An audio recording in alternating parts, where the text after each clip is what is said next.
Welcome to this masterclass where I'm going to teach a little bit on the 3 secrets of the Medici family. Let me tell you how I discovered it. I'm an entrepreneur and investor back from Germany.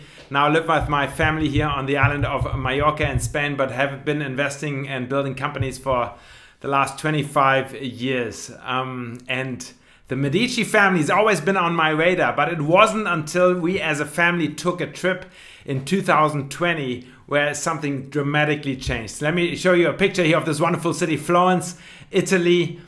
We were during the pandemic, 2020, we took a car, went all the way down from Frankfurt, Germany down to Florence and spent actually a phenomenal time.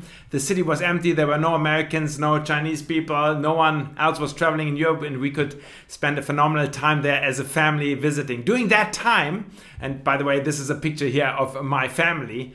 I've been married for over 20 years. This is my wife, Andrea, and our 3 boys. We call them the German Mafia, Carlos, Alfonso, and Cedric. Anyhow, we were on this trip and I discovered this man.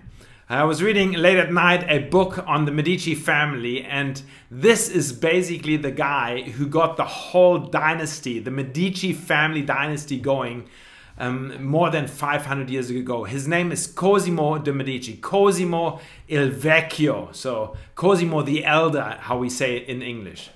He's the founding patriarch, and everything, all the success of the Medici family and everything that you see basically there in Florence goes back to this man, his vision, his understanding, and his success in business.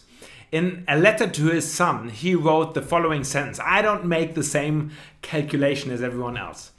And if the most wealthy person in the 15th century writes to his son, "I don't make the same calculation as everyone else," well, guess what? I wanted to know what exactly and how exactly he does his calculations. So I've gone on a hunt. Since then, I've read more than 70 books on the family, the Medici family. And I discovered that all these books are written by historians and art historians, which obviously are wonderful people to kind of record the story of the Medici family. But I, as a business person, kind of have a different lens, a different perspective on how I look at them, because obviously I'm looking for the principles, I'm looking for the secrets, I'm looking for what can I, as a business person, what can I learn? And I found a few secrets which I'm gonna share with you today in this video. Let me just give you a quick overview of who the Medici family is and what they've created. So they became, Cosimo de' Medici became one of the wealthiest, if not the wealthiest person in the 15th century. They did not come out of nobility and royalty, so they were not kings, they were not nobles, they were just mere business people, cloth merchants. Actually, they were importing cloth from the east, to Florence, and then exporting it to the west. And then they went into banking, and they set up this incredible banking empire. That's why all the bankers always know about the Medici family, because they've set up this whole infrastructure all over Europe, and just on business, and that's how they became incredibly wealthy. Now, where you most probably know them from is that they are the patrons of the arts. So my boys, my mafia boys, they always call them the Ninja Turtles. So Leonardo da Vinci, Michelangelo, Donatello, all these great figures, the Renaissance artists, well, they all worked for the Medici family. They were the business family kind of paying the bills. And I started studying art history at Oxford University and took some courses on the Renaissance. And everyone always marvels at the artists. But that's kind of what I, discovered, that I want to know what's behind the artist. Who's this business family that has made all this great Renaissance art possible? Well, it's the Medici family. That's why they are called the godfathers of the Renaissance. 16 million people annually go to visit Florence. Florence is on the world map. People from all over the world fly in, from Asia, from China, from the United States. Obviously here in Europe we all go to visit.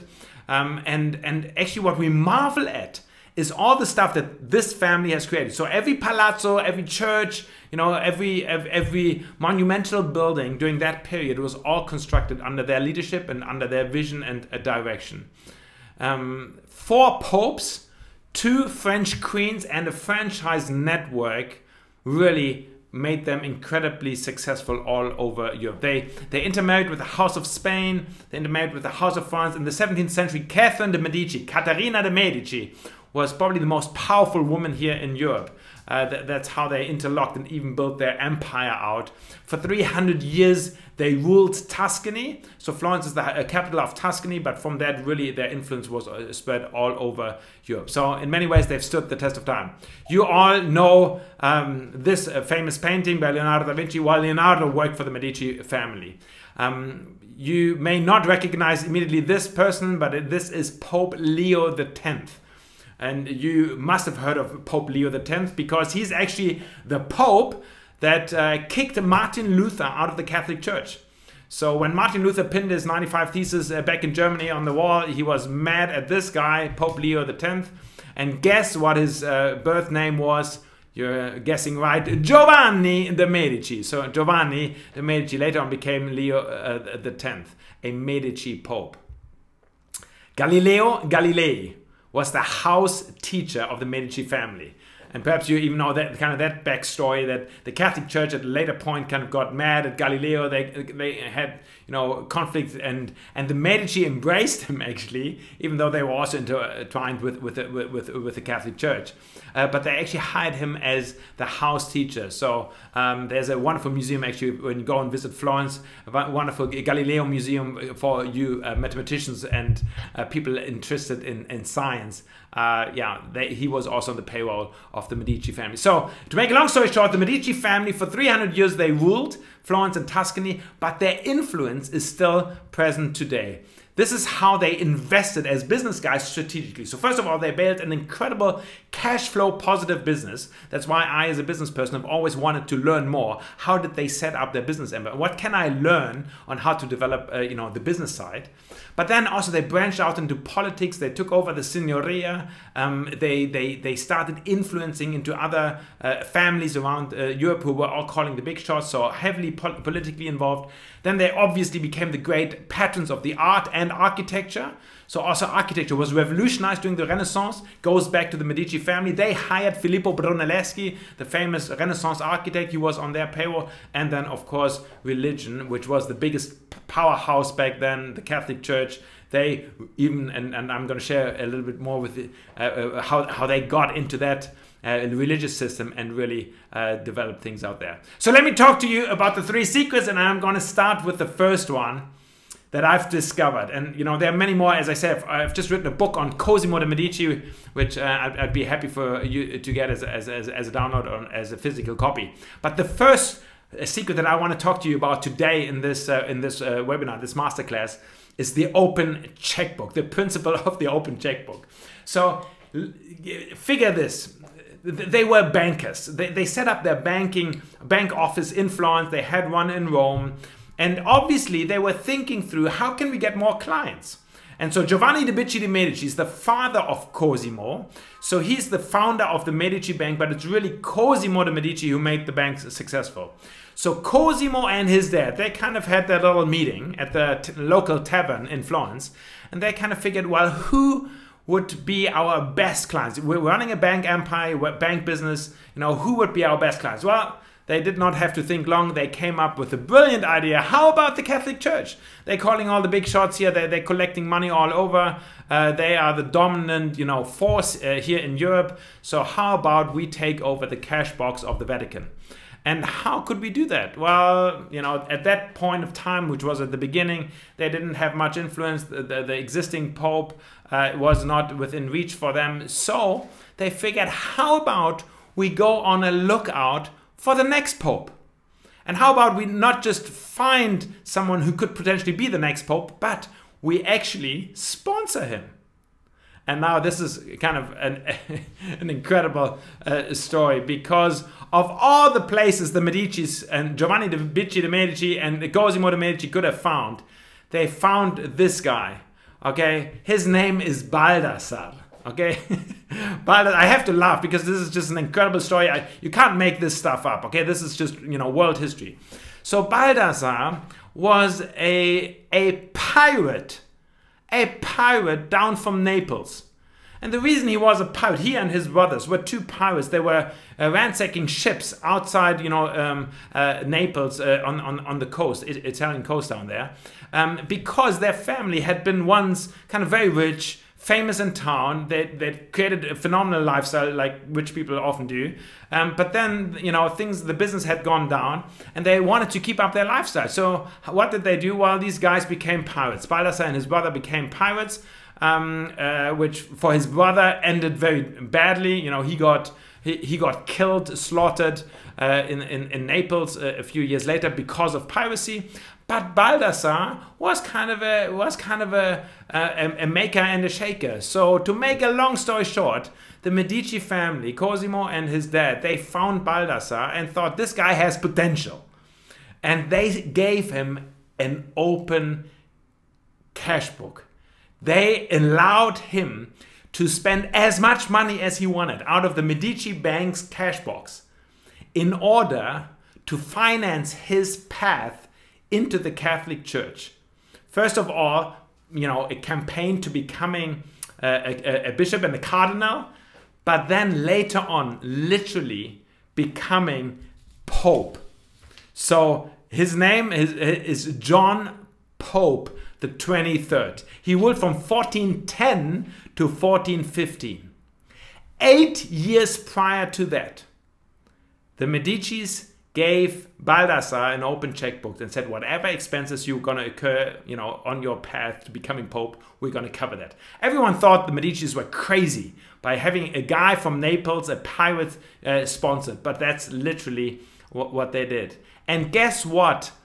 John Pope the 23rd first decision was as he became Pope. Well, he handed the cash box of the Vatican to the Medicis and asked them to be the bankers of the Vatican. So it's a secret I've discovered, you know, part of world history. You can read it up. But you know, the question, of course, for us business guys is like, okay, where am I investing kind of in the long run? I often talk to business guys and they tell me like, you know, they've got a plan for the next quarter, for the next year. That's where they want to do some strategic investment, want to build out some relationships. What I discovered here with the Medicis is incredible. They had like this long-term vision. Remember 8 years sponsoring an open checkbook with someone just, you know, giving money out without knowing whether this would be successful.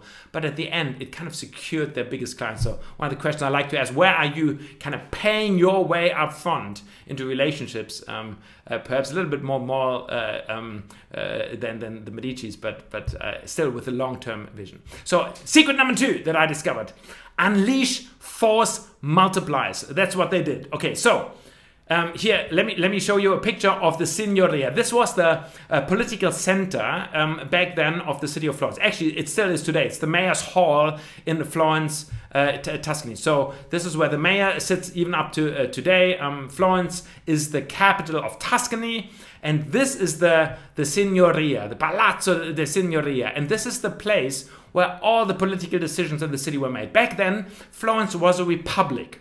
Now remember, the Medici family, they were business guys. They actually didn't have much to do and say within politics, but because they were a republic, Florence was a republic, they kind of had a representation of the different guilds, back then minor guilds and major guilds, represented in the Signoria. So there were lots of different people gathering in this republic, and they had this very complicated election system. And so the Medicis started kind of positioning some of their family members as part of the representation system within the Signoria. Now Cosimo, the founding father, he never took an official position within this building, but he started networking. He started building out his influence here within the city. In fact, he became known for actually portraying that the interest of the Medici family is the interest of the city of Florence, and the interest of the city of Florence is the interest of the Medici family. And that's why one of the biographers says the following words: Cosimo succeeded in identifying the honor of the Medici family with that of the commune more completely than any other citizen before him. He did this by making his friends and political supporters honorary extensions of this group, to be seen as dear fathers, brothers, sons in affection and obligation. So what did he do? Well, he kind of, for me, was the first one to do kind of the Godfather play. He said, you know, we're the Medici family, join our family, you know, become our brothers and sisters, you know, come to Papa and let's do this thing here together. So if you've seen the Godfather movie and how they did that, I would say back then, they already started 600 years ago. They started influencing here the city and really saw other families as force multipliers. So they had family influence, but then they recruited other families. At one point, they had 17 families directly linked to themselves within the signoria, within the city, and they were all considering like one big tribe. And Cosimo was calling the shots. And that's how he spread his influence, by choosing force multipliers. Number 3, and this is kind of like on a whole nother side, debate ideas. Okay, now as I was studying how Cosimo set up his life and got his house in order. In fact, that's the name of the book I wrote, Get Your House in Order, because I saw that Cosimo de' Medici really not just got his business house in order, but the different spheres of influence in order. That's when I discovered that he was a guy who wasn't just sucked into the mundane as a business person, but he liked to elevate his thinking. And there is this famous quote by Eleanor Roosevelt, which says, "Small minds discuss people, average minds discuss events, and great minds discuss ideas." So I've met lots of business people because I work with business people on a daily basis, and oftentimes I feel like, wow, they're so much sucked into the daily business, daily routines, and they discuss people, they discuss events, but they hardly ever discuss any more kind of ideas and concepts and frameworks. And this is exactly what Cosimo did as a business guy. He did not allow himself to be sucked only into the mundane. He actually kind of started rediscovering a kind of old ancient wisdom. So he started what in his private home, Villa di Careggi, and this is a picture actually out of his private home. He started what they would call the Platonic Academy, which was kind of evenings where they would gather and read texts of Plato and Socrates, old philosophers. Remember, this is the Renaissance. For 1,000 years, no one had read kind of old philosophy and the old wisdom literature, kind of during the Dark Ages. But then Cosimo kind of went on book hunts all over Europe, kind of started collecting old manuscripts from the old philosophers, and actually started a book club, the Platonic Academy, to debate ideas and concepts. And why did he do that? Well, because he, as a business guy, wanted to derive some principles, kind of from wisdom thinking for his own life and his business and his family, and how he built out his influence. So my challenge to entrepreneurs and business owners is, don't be sucked only into the mundane, but really, elevate your thinking. Work with some others on some theoretical ideas. This may actually influence and help build a framework for your business that goes way, way beyond. So these are 3 secrets that I've discovered. Let me close with this. If you're interested to find out more about the Medici family, there's a Netflix series on them. There are thousands of books written on them. But I've also written a book, kind of as a business guide. It's called Get Your House in Order, Success Principles based on the life of Cosimo de' Medici. So I've laid out 12 different house rules that I've discovered that are really interesting for us to learn as entrepreneurs and business owners. Beyond that, I would happily invite you to kind of check out our website. It's medicilegacy.com, which kind of shows you that I'm not just kind of staying on the theoretical side, kind of giving history lessons. I'm a business guy, I'm building out companies. But beyond that, I really love personal and business development. And I've set up a company, Medici Global Ventures, to really help entrepreneurs and business owners, set themselves up and their business and their spheres of influence and their relationships. So we've created a community, the Medici community, and if you're interested to find out more about that, I'd be happy to jump on a discovery call with you. I, on a regular basis, take entrepreneurs and business owners with me to Florence for a few days. We spend some time together. I deliver weekly inspirations. We do monthly coaching call, and we even do a conference here in Mallorca, a Medici conference. So I'd be happy to kind of show you that. If you're a business owner, if you're an entrepreneur, so I always say, if you've got a boss, you're out. I only work with kind of the owners, the business owners, and the families and the entrepreneurs. So if you're that, I'd be very happy to meet you and set up a discovery call and have a chat.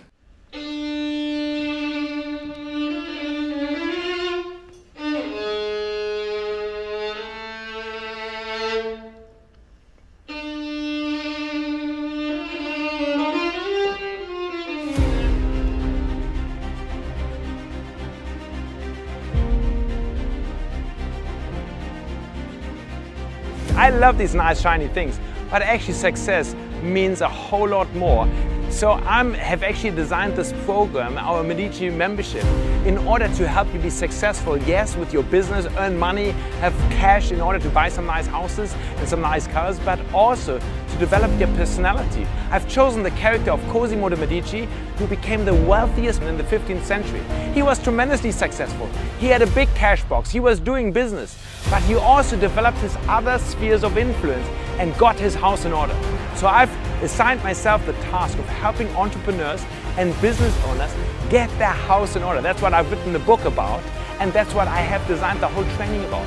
Make us successful, but not just on the outside, but also on the inside, how you can become a person of success. So I'll invite you to join me in this experience and this membership, get to know other entrepreneurs, get to know other successful people, get into that vibe of learning and training your mind, your psyche, your heart, your body to be successful in life.